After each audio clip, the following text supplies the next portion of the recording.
A four-day election in the European Union Parliament has delivered a shock to ruling parties. In France, the results from a right-wing party has forced a national election in just 3 weeks. And in Italy, the party of Giorgia Meloni won more than a quarter of the national vote. The total likely would make her party a key player in any future alliances. The pro-European parties still hold the majority in the 27-nation assembly. For analysis, we turn to Professor Timothy Hellwig from the Department of Political Science at the University of Buffalo. Dr. Hellwig, thank you so much for joining us. First off, were these results a surprise? And what, if anything, does this mean on a practical level? It's good to be with you, Monse.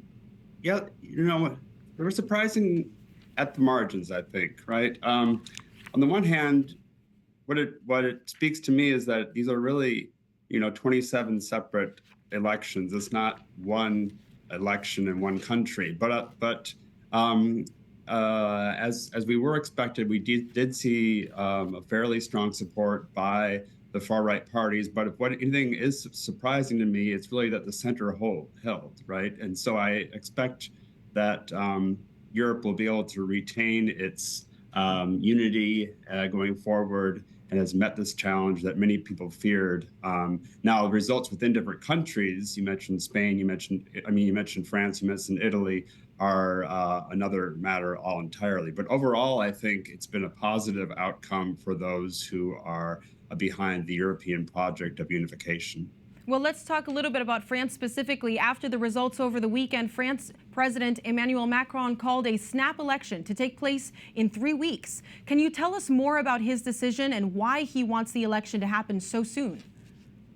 Yeah, this is the real surprising part if you start tracking in within countries like this.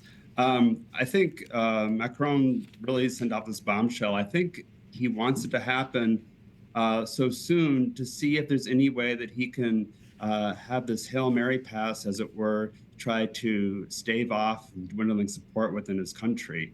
It was not surprising that the National Rally, the far-right party, did so well in France, but it more than doubled the support in the election for Renaissance, for Macron's party group. So I think Macron sees himself that if he doesn't take drastic steps like calling an election, it's going to be a very difficult remaining of his presidency through 2027. So I think he's just trying to sort of take this big gamble, put it before the electorate, and do it relatively quickly in order to hope that France sort of, as it were, wakes up and tries to, as he thinks, comes back to its senses and supports a more centrist option rather than giving more support to the far-right party. Well, then let's look at what kind of an effect this could have on the U.S. or the U.K. Could these results signal anything that might happen in elections in November or on the July 4th elections in the U.K.? Yes, I think it could, right?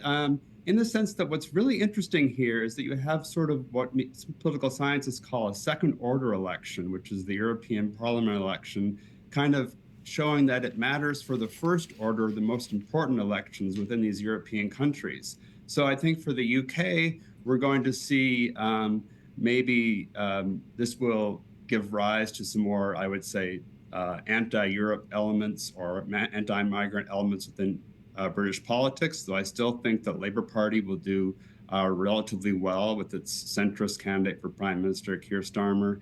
And in the United States, if anything, this may increase increase views of what might be possible in the American election. I think the American election already seems very knife edge and razor thin, go either way. But the European context just shows you that anything can happen in politics. I guess the lesson for me is that you really have to think about, just as this European election was many different elections in different countries with local politics, we see a similar parallel in the United States, right, when we talk about key election battlegrounds rather than really a single national vote. Well, we'll be watching those key elections and battlegrounds here on EWTN. Thank you so much, Dr. Hellwig. Great to be with you.